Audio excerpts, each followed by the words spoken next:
What's up, everybody? Time for some more R-Space. Am I the a-hole for not bringing my kids to my son to be ex-wife's parents instead of spending the day at my parents', like we agreed on? My wife and I are in the middle of a divorce. We have 4 kids together. This is the first holiday season since we've been separated. We made an arrangement. She will have the kids for the holidays we usually spent at her parents' vacation home with her family: Thanksgiving, Christmas Eve, and New Year's Eve. I would get them for Christmas Day, since that's when we would go to see my side of the family, and Halloween, since that's my favorite holiday. We agreed on this months ago. I asked her multiple times if she was sure. Reminded her that she wouldn't be there to see the kids open the gifts from Santa. She knew I would record it or video call if she wanted. She agreed multiple times she was okay with it. She'd rather the kids not miss out on the big family dinners and keep their traditions as close to normal as possible. This morning came and she called me before the kids woke up, sobbing, telling me she had made a mistake. She wanted to see them Christmas morning. She wanted me to drive them back up to her parents' house, 4 hours away. I told her that wasn't doable. The kids were going to open their gifts, and then we were going to have breakfast over my parents' house and start the holiday traditions we normally do over there. I told her I would compromise and meet her at home after church tonight instead of having the kids sleep over in my parents' house, which was the original plan, so she could spend the night with the kids. She told me no, that wasn't enough time with them. I told her it wasn't fair to either my family or the kids, who are excited to see their cousins and grandparents. She's upset at me now, calling me vindictive, purposefully keeping the kids from her, and won't call them because she doesn't want them to see her this upset. Meanwhile, my 4-year-old is crying because she wants to show her the dollhouse she got. Note, her reasoning is that I'm welcome to stay at her parents' house, but she's not welcome at my parents' house. Due to the reason of our separation being her infidelity, she's not welcome there. I'm not looking for relationship advice. I want to know, am I the a-hole for not bringing my kids back to my soon-to-be ex-wife's parents' house like she wants, and instead taking them to my parents' house? Saul78 judges first. Not the a-hole. She agreed to it, and she's getting the kids for a lot of the other days, and you offered a compromise. Another thought from If You Know, You Know 4. Not the a-hole. I get she is sad, but why are her feelings more important than everyone else's? I genuinely believe your compromise is really good. Plus, she already has them every other holiday, so it sounds more than fair that she only sees them tonight. From now on, I would either record calls or only use text messages to keep proof of anything in the future, just in case it isn't a one-time thing and also in case the divorce gets nasty or something. This way you have proof for these exact situations, that you were looking for the best compromise while she was being selfish. Next judgment from Hooked on Phones Ex. Not the a-hole. I understand why your ex is upset, but this is the arrangement she came to with you, and it isn't reasonable to change it now. However, may I ask why she isn't welcome at your parents' house? On to the next one. Am I the a-hole for calling out mother-in-law for bringing her husband a separate meal when I hosted Christmas? We did Christmas at our house for the first time ever. Mother-in-law doesn't really like my cooking, and it has been a huge issue between me and her and her son. It is really just the icing on the cake of a bad relationship. Mother-in-law called me and told me that if we wanted her to come to Christmas, we had to accept her bringing her own food because she is pregnant. She already struggles with eating enough for the baby, and she isn't going to eat anything she doesn't want to and maybe throw up to stroke my ego. I've never been pregnant before. I really don't know what it's like. So I gave her the benefit of the doubt and told her to bring whatever she needs. Mother-in-law brought a separate meal for herself and for her husband. That annoyed me because he is not pregnant. He can suck it up and eat something he isn't crazy about. When we sat down, I made a joke about which one of them is pregnant. Mother-in-law said that she was packing her meal, and he got jealous and was complaining it wasn't fair. This obviously hurt me. He tried to laugh it off and say he should get some perks too because he's about to be a dad. I looked at them and said, "Wow, you are both super rude. I try to be nice because you're pregnant, but wow, maybe next year, just don't come." Mother-in-law shrugged. He rolled his eyes, but dinner was kind of tense and they left right after. My husband says I overreacted and should have just let him eat what he wanted. First judgment from Karma Ran Over My Dogma. Everyone sucks here. This is a situation that could be resolved with an adult conversation. OP, you may well and truly be a terrible cook. You know she doesn't like your cooking, but you're forcing her to come and eat something she doesn't like so you can play the hostess. Why not do a buffet?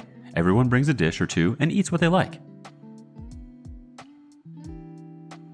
Next judgment from Here for the Post-it Notes. You're the a-hole. I can't believe the number of responses saying they are rude and the a-holes. She's pregnant. She can eat whatever the hell she wants. She didn't ask you to accommodate her or her husband. Last I knew, holidays were for spending time together, not making people eat food they don't want. She's pregnant. She's uncomfortable in your home. He's picky about the food you cook. Yeah, if anything, they accommodated you by taking care of their needs so they could still show up and spend time with you and your husband. Both you and your mother-in-law sound like nightmares. Next response from Massive Emergency 42. Everyone sucks here. She was extremely rude about it, but you either have different tastes or your cooking isn't up to snuff. No one should have to eat an entire meal that they don't like, but it's customary to have what my friends and I call a no thank you bite, or put the blame on yourself to remain polite. Rather than what she said, it would be more gracious to say, "Oh, you know, the pregnancy makes my stomach flip," or "Husband has texture issues, doesn't like many kinds of food." Her lack of tact makes her an a-hole. You're one for calling it out and going nuclear over it. You could have just noted that they wouldn't eat whatever you cook and acted accordingly, rather than saying they shouldn't even come next year. So what if they don't want to eat your cooking? No one should have to eat something they find disgusting to make you happy. Moving on. Am I the a-hole for turning around and leaving Christmas, 2-hour drive, because my estranged mother-in-law called me a hoe and father-in-law forgot he invited us? I'm writing this while my husband drives and my family is not happy. My in-laws either divorced or were in the process of divorcing. It was a really long, drawn-out thing, and I lost track. We are no contact with mother-in-law due to how she treats me. We agreed in September to spend Christmas with father-in-law so he wouldn't be alone, which means a 2-hour drive. We didn't confirm plans closer to Christmas, which might be our bad. When we got there, we knocked and he didn't answer, so we let ourselves in. There were a few gifts out on the floor, no tree, and all the lights were off. I felt uncomfortable, but my husband said he was probably sleeping and we should let him sleep. I just assumed the gifts were for the kids and told them to go ahead. Father-in-law is a really laid-back guy and wouldn't care. But they opened the first one and it was a Tiffany's box, so I realized we might have messed up by touching the gifts. I kind of low-key hoped they were for us, but put it back. Then, no-contact mother-in-law came down half naked and started being like, "What the F? How did you get in the house?" I was totally shocked and my husband was uncomfortable. Father-in-law came down and acknowledged that he had invited us, but totally forgot. My husband said he thought mother-in-law had a boyfriend, and then, right in front of my kids, father-in-law went on a rant about "F that guy." Him cussing in front of the kids has been an issue previously. Then mother-in-law saw the Tiffany's box and yelled, "Father-in-law's name, that hoe got into my presents." Previously, I handled mother-in-law by walking out the second she ran her mouth, so I told my husband that was it and we were going. He tried to talk me into staying, but I said I was not going to be disrespected and I wasn't going to spend Christmas with her. My husband wanted to stay and at least rest a little and eat, and my kids wanted to play with the dog. But mother-in-law kept sighing and implying she wanted us gone. Father-in-law wasn't even that apologetic and kept caressing her and being weird, so I said we were going. Now we are in the car and my husband is annoyed and the kids are cranky. Father-in-law sent a long text about how we were in the wrong because we broke into his house, despite him giving us the key, and said I shouldn't have touched the gifts and he just totally forgot he invited us. I'm so annoyed right now and feel the whole day has been wasted, but my husband is acting like that is my fault. First judgment from Cyric 13. Everyone sucks here. You and your husband didn't confirm visiting with the father-in-law. You opened gifts that you didn't know if they even belonged to you. You and the husband walked in, using a key, knowing you didn't confirm a visit closer to Christmas time. Mother-in-law calling you a hoe, attacking your family, is a giant a-hole. Father-in-law groping mother-in-law in front of everyone is an a-hole? Like, the only innocent party here is the dog and the kids. You are all awful. No one here did the right thing at all. Ab828 says, "You lost me at letting the kids open presents. Even if father-in-law had bought them gifts and they were from him, you were robbing him of being able to gift them and see the kids' expressions. So selfish and entitled. Mother-in-law is obviously an a-hole, but so are you. Everyone sucks here." One more judgment from Kevy Pants. Everyone sucks here. You should have confirmed with father-in-law closer to the day. It's also very weird that you let your kids just open up some presents that weren't marked. But of course, mother-in-law shouldn't treat you the way she does, and father-in-law shouldn't swear in front of the kids. He also should have reached out to confirm the visit. Having said that, I don't blame you for driving back home immediately. Sure, everyone's pissed off, but you can't be expected to stay there while mother-in-law is disrespecting you. On to the next story. Am I the a-hole for ditching my brother at a ski resort? This needs quite a bit of context. First of all, I'm an amputee. I don't have left leg below the knee, and I haven't since I was 16. I'm 25 now. I won't bore you with the details why, but just know that I've fully accepted myself and my body, and I maintain a positive attitude. One thing I've always wanted to do, but never got the chance, is to learn how to snowboard. This winter, my twin brother volunteered to teach me. He learned it in his teens, but I couldn't because, well, I was learning how to walk again in the meantime. I've been talking about it for a while and finally decided to do it. We live within a day's trip distance of some resorts, and last weekend we agreed to drive up to give it a go. At the last minute, he asked if he can also bring his new girlfriend, of 1 month, who's allegedly a pro. I was cool with it and drove them both up. I got really negative vibes from her right away. She was rude and dismissive, despite the fact that I was their ride. Then, on the hill, as he was teaching me the basics on the bunny hill, she kept rolling her eyes and complaining how she wanted to go to the Black Diamonds. He told her to go ahead, but he wasn't going to leave me. She just kept scoffing and complained she'd be bored alone. Snowboarding is hard to learn for anyone, but especially for someone with a prosthetic leg. I was having a very hard time with it, and it felt humiliating, even though my bro was very patient. After landing on my butt yet again and bruising my tailbone, I started tearing up and said I wanted to take a break. My bro was tired but patient, and he suggested getting some hot chocolate and then calling it a day. Then his girlfriend let out, "So we don't even get any time on the mountain? You didn't tell me she's a freaking cripple."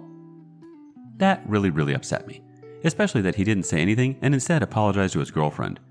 So I stormed off crying and drove away. I didn't calm down for a while. I've never felt so useless and insulted. He had to call his buddy for a ride home. Now he demands I apologize to him and his girlfriend. Am I the a-hole? A crying rock judges first. Oh, Major, not the a-hole. And I was so happy about your brother's treatment until he let that a-hole girlfriend say those things, then apologize to her? Nope. I'd not speak to him until he apologized, and I'd speak to her pretty much never effing again. The OP responds, "He said he's slightly on the spectrum and has trouble controlling what she says. She apparently will apologize to me if I apologize for leaving them first." Summer Nix responds next. No, she needs to apologize first. She doesn't have a right to demand an apology from you. Being on the spectrum isn't an excuse. There's a difference between being blunt and being mean. She was being mean. All of her negative behavior beforehand is not a sign of an autistic person. It's a sign of a major a-hole. Pat James 904 has the next thought. Not the a-hole. Wait, what? You are supposed to apologize to him and his girlfriend after what she said? What the hell? I mean, I gasped when I read that. Your brother was doing really well until the end, and then he turned into a total A. It goes without saying that an A she is. Don't you dare apologize. I swear I would go no contact with both of them. I am so totally pissed right now. I'm giving you a virtual hug. You deserve to be treated so much better. One last thought coming from Maleficent Ad 3958. Not the a-hole. Don't apologize. Go no contact with your brother as long as he keeps sniffing after her. Of course, you should not have to tolerate her presence. Point out to your brother that this may be annoying to her, but you live without your leg 24/7. She could have just gone to the harder hills by herself with some grace, but nope, she had to cop attitude. I'd also be honest to people about her bad attitude, just in case your parents ask why you and your brother don't hang out. Do not soften things. Do not worry about his reputation. I think there was an Am I the A-hole a while ago where the OP was invited to a hike by her boyfriend, though she was a newbie and her boyfriend kept hiking away ahead of her, despite her asking him repeatedly to please slow down. I mean, he wasn't within eyesight of a wilderness trail. So she went back to her car and drove home. If I remember correctly, she was voted not the a-hole there.